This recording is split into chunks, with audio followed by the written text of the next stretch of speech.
Hey, my name is Shelby Cox and I'm currently in the School of Counseling program. And for this assignment, I'm demonstrating a mock intake interview.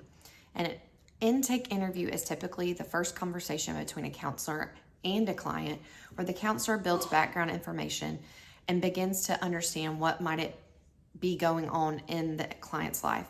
The purpose of the interview is to practice asking professional questions, building rapport, and learn how to gather information that could help guide future counseling sessions.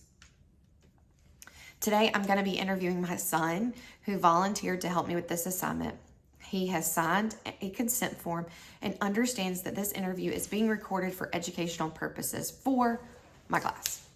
In a real counseling setting, confidentiality would be very important. That means that most things shared during the session stay private. The only exception would be if someone was in danger of hurting themselves or someone else, or if there was suspected abuse. In those situations, counselors are required to report it to help keep people safe. The goal of this interview is simply to practice counseling skills, like asking open-ended questions, listening carefully, and learning more about the client's experiences.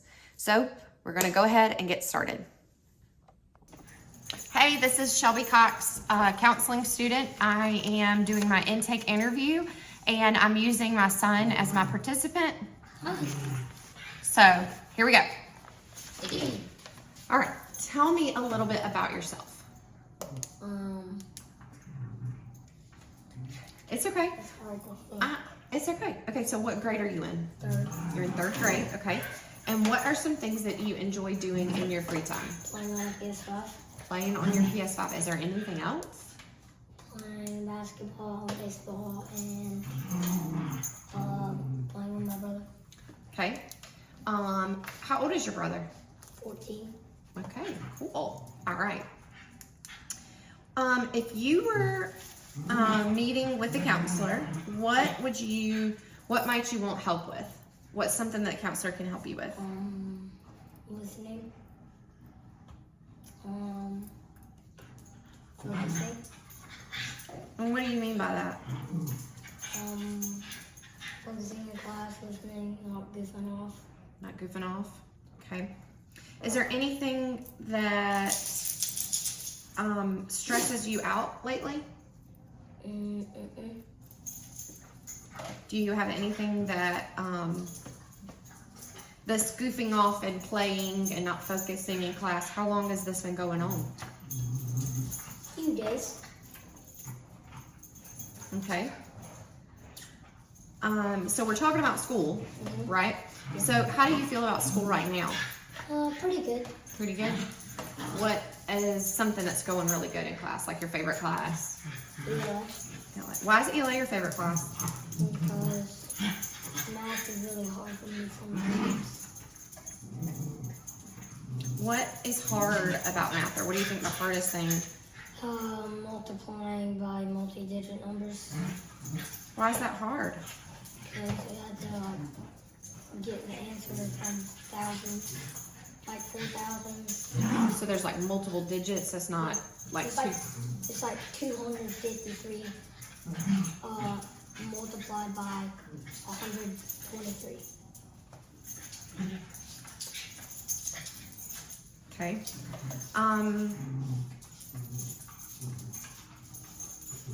Now you said that you enjoy ELA the most. What's something in ELA that you enjoy? In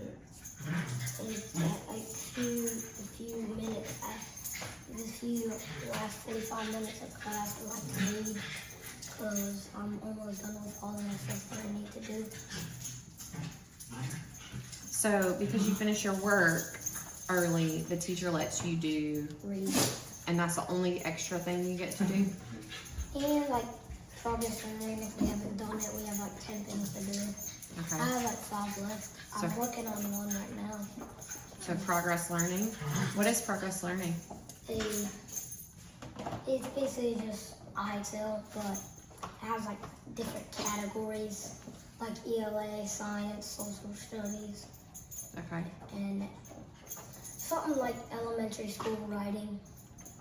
Okay. All right. Now let's talk about family. Okay. Who lives with you right now?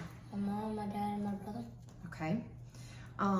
Who else lives with you? Because there's somebody else that lives with you, or two other little things that live with Nana and Pops. Nana and Pops, and who else? Norma and Oki. Norma, Jean, and Oki are doggies, right? They live with us. Okay. All right. How would you describe your relationship with your family? Pretty good. Okay. Why would you say? What do you say that? Sometimes me and my brother have a few hard times. Okay. And what do y'all have hard times about? Playing fair. Playing fair. Can you give me an example of when that might happen? Keeping the play going when you've done something bad, like What? Say it one more time so I can hear you. keeping the play going after doing something bad, like a travel or a double dribble or something. Keep the play going. I thought you said something else. Okay, so keep the play going when you've done something wrong. So when you're playing basketball. Yeah.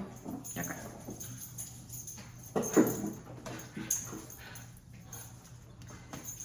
What about your relationship with your parents and your grandparents? Yeah, that's good. That's good. Are you saying that because your mom's in front of you, or are you saying that because... Okay, good. All right. Do you have any close friends? I have a lot. Okay. What do you usually do with them? Play football at recess. Sometimes one of my friends come to my house and I go to theirs. For like church or sleepovers. Okay. How would you describe your mood most days? Somewhere in between good and bad. Okay. Why do you say that? Sometimes I can get mad. And- Yeah. Okay, but what would you get mad about? Flags that are not cold at recess. So all these things that I'm hearing from you, it really sounds like sports are really important to you. Is that what you do also in your free time besides the VS5? Okay.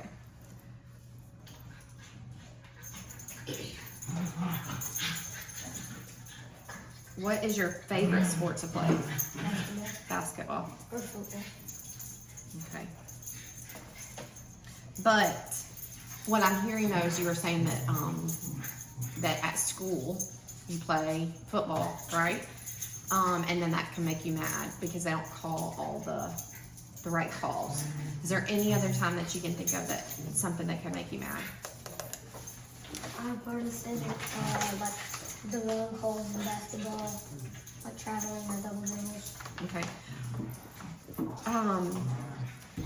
What makes you happy? Getting home Going home? and eating lunch. What's so great about home? When I get to play with my dog and play with PS5 and basketball, Yeah. football, and all sorts of stuff. Yeah. What is something that makes you stressed? Really nothing, Nothing. except when Norma poops and pees in my room Yeah. a lot every night. Well, she's potty training and she's still a puppy, so it's a work in progress, right? Okay. Do you feel safe at home and at school? Yeah. Okay. Have you ever felt so upset that you didn't know how to handle it?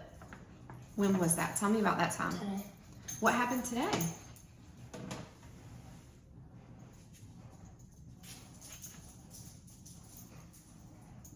You got so upset that you didn't think you could handle it today? What happened? Did you get in trouble? What happened? Start from the beginning. Why?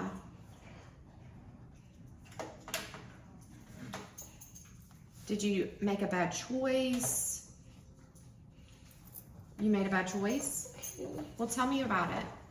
Yep, well, you're going to tell me about it because that's what we're doing here. Put the legs down. Put the legs down. You can tell me later about it. That's fine.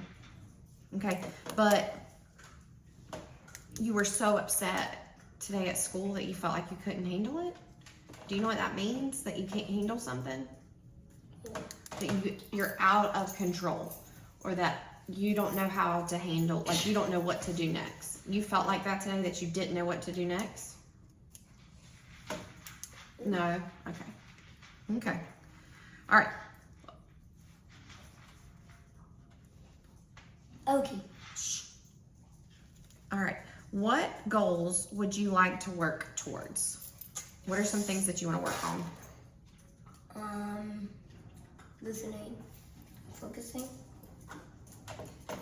And I'll just ask this just because, is that something, the listening or focusing, is that what you got in trouble for today at school?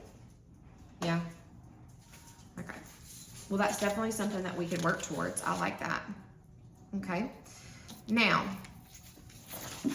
what are some of your strengths, though? You said something that you can work on. So what's something that you're really, really good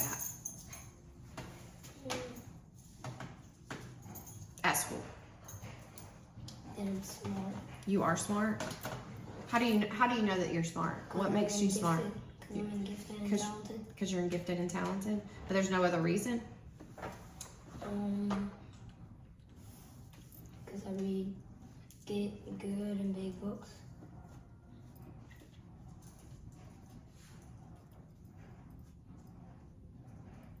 Okay. All of this sounds fantastic and great, and you did a great job. But is there anything else that you want to share with me today? No? Okay. The next time we meet, after listening to what you were telling me today, next time that we meet, we will focus on listening and focusing at school. Okay? And we'll come up with some strategies that we can work on that with. Sound good?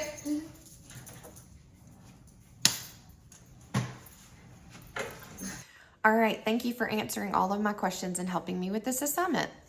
The purpose of this intake interview like this is really just to get better understanding of a person's life, including school, family, friendships, stress, and also positive things that are going on in their life. From the information shared today, it helps the counselor begin to see what areas might need support and what strengths someone already has. A lot of counseling is about helping people build on their strengths while also learning better ways to challenge or handle challenges. Today, my son talked about focusing and listening in his classrooms. And that is something that as a educator / counselor in training, that is something that we do work on. In a real counseling situation, the next step after the intake interview would usually be to talk about goals. The counselor and the client would come together to figure out what the client wants to improve or work moving towards or forward on. That could include things like managing stress, improving relationships, feeling more confident, or just having someone to talk to when things feel overwhelming. Again, thank you for helping me with this interview today, and this includes my intake interview demonstration.